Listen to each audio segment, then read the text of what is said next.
Yeah, well, I think he just checks and maybe cadences and just the flow of a period rather than just it is hard to explain, but you can tell he's commanded the huddle before, and that gives you a little bit of or gives you not more than a little bit of comfort in there. What have your conversations with Josh been like early in the week, and what's the dynamic with him maybe on the outside looking in here to start the week?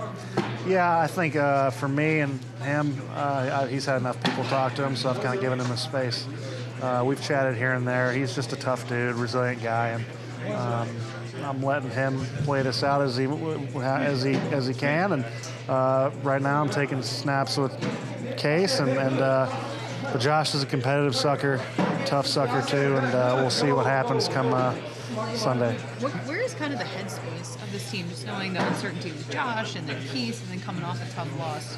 Just where is that at? Yeah, all you can do is focus on your job, as cliche as that is, and trusting that the trainers are doing their job, the staff's doing their job, and then you go out and execute the best you can and see what happens.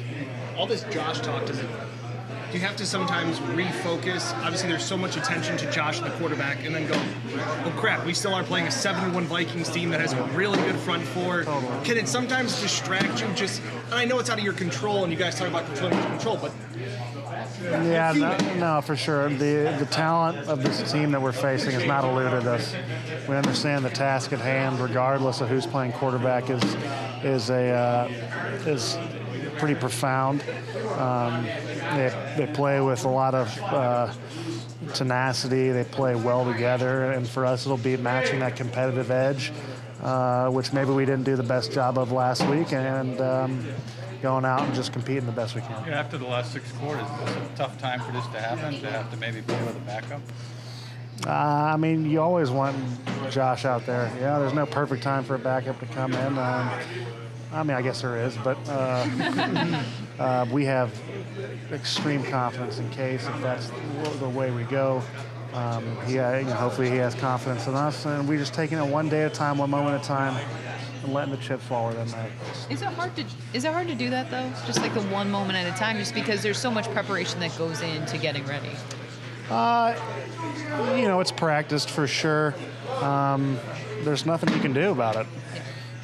Wishing isn't going to bring anyone back in the lineup or not. So for us, it's just really focusing on your job, and then whatever happens in the backfield happens in the backfield. There was so many key injuries this season on both sides of the ball.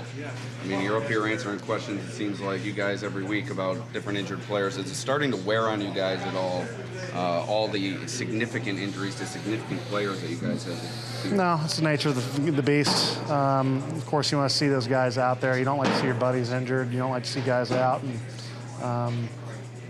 But that's not going to affect our thought process in the game. Or we leave that to coaches. And like I said, you just try to do your job best you can.